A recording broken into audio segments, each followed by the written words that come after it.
And I want to go to something you said in passing a second ago, because I'd like to segue into your training methods. Because had the chance to run through 1020 Life, which I got a lot of positive things to say about it. I'm going to be doing a review of that after this video. You talked about not being a fan of really going to limit, of staying sub-maximal.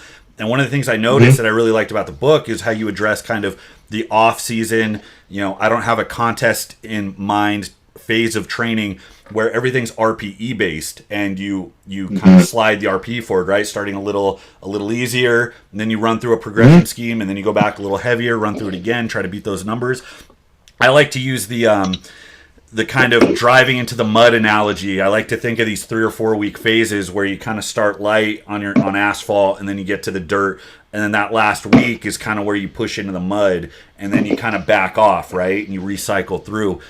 So doing that over a longer phase, that makes so much sense to me. The first few weeks, it's getting your toe in the water, and then it's starting to build up some steam, and then by the time you're adapted, now your mindset's right, you have this foundation set, now you can start to milk it and get into specific contest prep.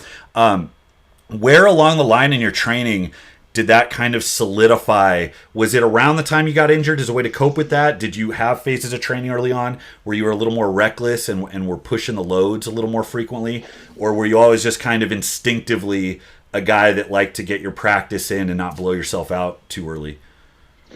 Yeah, so the latter for sure. Like instinctively, I kind of abandoned the conjugate method in about 2003 or 2004 after a couple of years.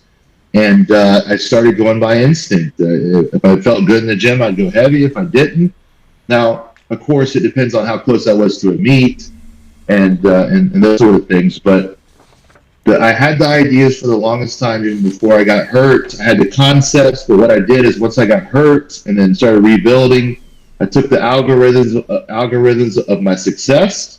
I took the algorithms of my failures, got rid of the failure stuff, made note of it, and then just put in the successes that I had. But at that point, I'd already been coaching people for years and years.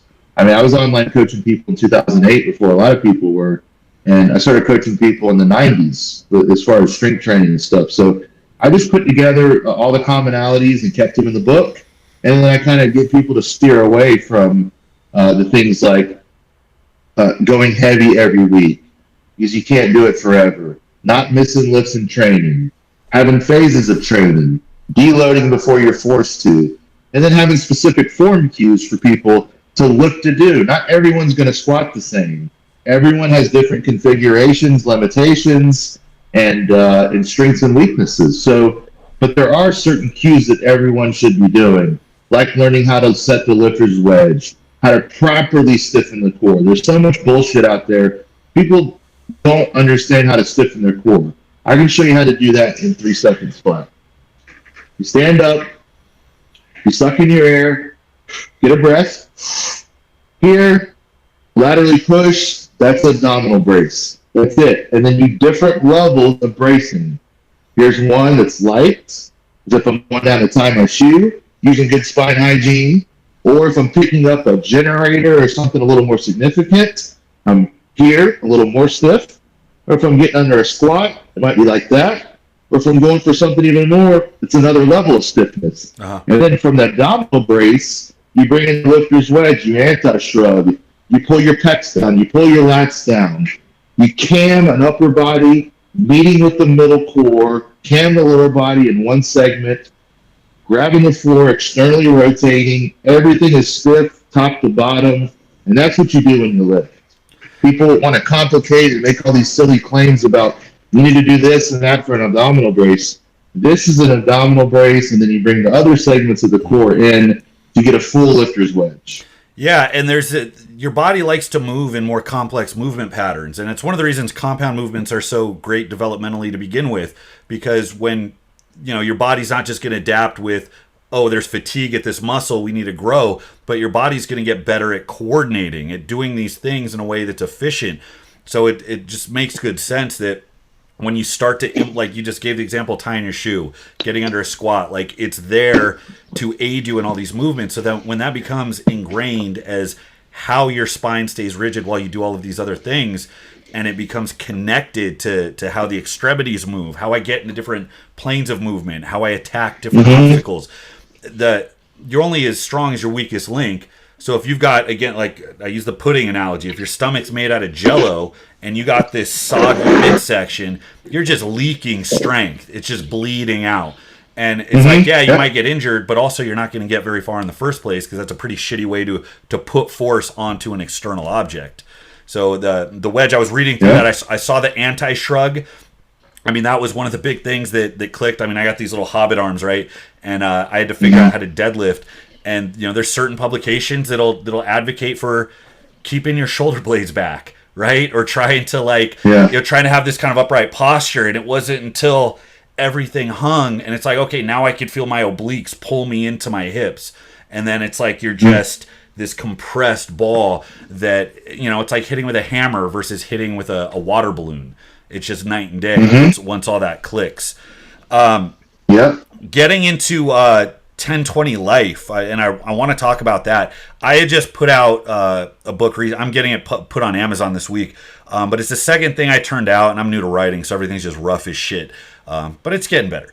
I had talked to you a little bit that of all the books I had reviewed, I've done a lot of program reviews on YouTube. The big ones that everyone knows, Juggernaut and 531 and Starting Strength and Texas Met and all these.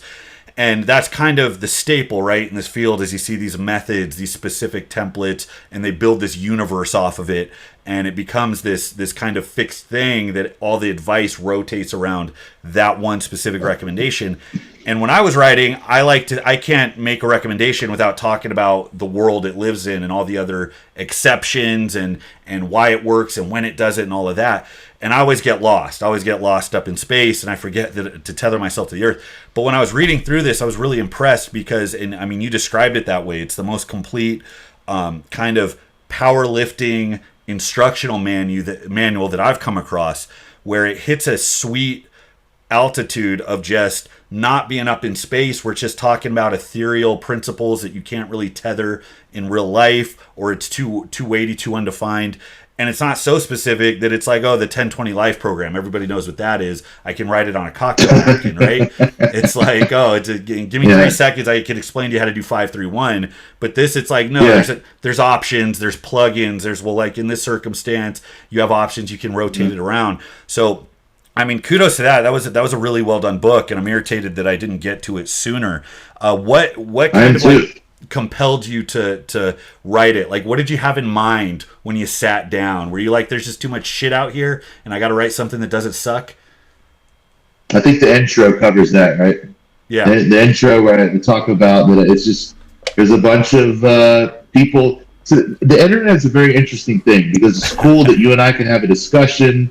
And even though we might have some differences, which we should have some differences in theories and lifting approaches, but it's good we can discuss them. You should have differences in theories because you live in California, you live on the West Coast, you grew up different than me. Unfortunately. You have different mentors. So, yeah, right, I won't even go there. But the thing is, you have different influences. So if everyone in this world agreed on the same things, which is what everyone seems like they want to happen right now, but that aside, if everyone agreed on the same things in strength training, it'd be pretty boring. It'd be a boring world if everyone's like, yeah, we're just going to all do the same thing. No, that's what makes the world go around, is difference of opinion, different techniques. And going back to something you said earlier about the McGill method, there are other ways that people have had success with. There are other ways. I don't know how efficient they are, how good they are. I know a little bit about them. Some are absolutely kooky. Some take components from the McGill method and make it their own. So with that said, there's more than one way to skin the cat. Sure. 1020 Life is not the end-all, be-all for strength training, but for someone who wants to learn the basics, which I've used my entire career, if someone wants to use the basics and be able to escalate them as needed, it's great. And what influenced me to do that was the fact that so many people were asking me to coach them. At one time, I was on Elite FTS from 2009 to 2014, writing and doing columns and stuff, teaching. And at one time, we had 40 logs, and I had 20 people that I was coaching for those 40 logs. So I knew it was time that I needed to. These were good athletes. Some of these are top tier athletes that I was coaching, and so I put together the algorithms, and the timing was just right. I almost wrote the book, and I started on it in 2011, but it got shelved for a couple of years, and here we are.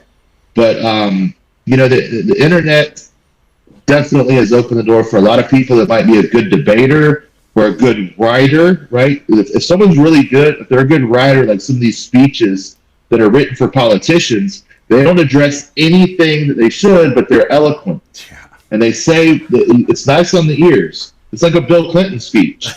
The guy doesn't say anything, but you just listen to him talk. You're just like, Jesus Christ, this guy can just talk. But at the same time, the delivery is so good, people get fooled by it. The marketing is so good, people get fooled by it. Marketing. If someone has so much time to market their product and they're doing it themselves, they're not in the lab learning and producing good stuff. They're just marketing and throwing shit out there. Absolutely. And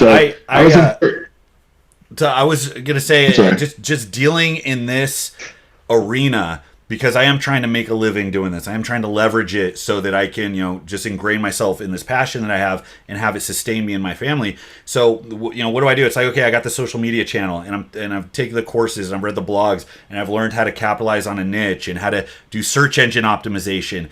And at every single turn, you can't escape it. Part of making your presence known, getting some persona that people are aware of, or just selling a product. It's all sales. It's that political speak. It's all, it doesn't matter what you have. The sales speech is a sales speech. It doesn't matter if you're, selling something that's going to be the next big revolution society needs, or if you're selling ice to an Eskimo, as they say. Even if you're selling the most bullshit, it's like the language is very much the same. And the internet, man, it hyper selects for that. It selects. It doesn't select for the right answer. It selects for the person who's the most convincing with their unearned opinions, which is what you get. It's the echo chamber. And that's true. And the fitness industry, the lifting industry has always been like that a little bit. I mean, I'm a little younger than you are, but I remember when I started to pay attention to lifting was late 90s. I started lifting 99, 2000. And even then, I remember going into a bookstore, bodybuilding magazines, or whatever the publications were at the time. YouTube wasn't a thing. Reddit wasn't a thing. Nope. So even then, it was sensationalist, but it was still a small club of people that kind of knew what the fuck they were talking about. So it was the guys with all the letters after their names that were making things digestible for bodybuilders and recreational lifters. Now it's like you get the looniest people at the fringe, and then they're being selected for their ability to stand out in a crowd. And you get this hyper saturated, or this hyper it's like an extract of just pure kind of snake oil that we see. And I feel bad for modern lifters, man, that are coming up in this era, because it's just a sea of nonsense, and you have no idea how to get your bearings or how to determine what's good, what's shit, who's trying to sell you a lemon. It's a hard time to be alive and try to figure out what is. So I feel you 100% on that. So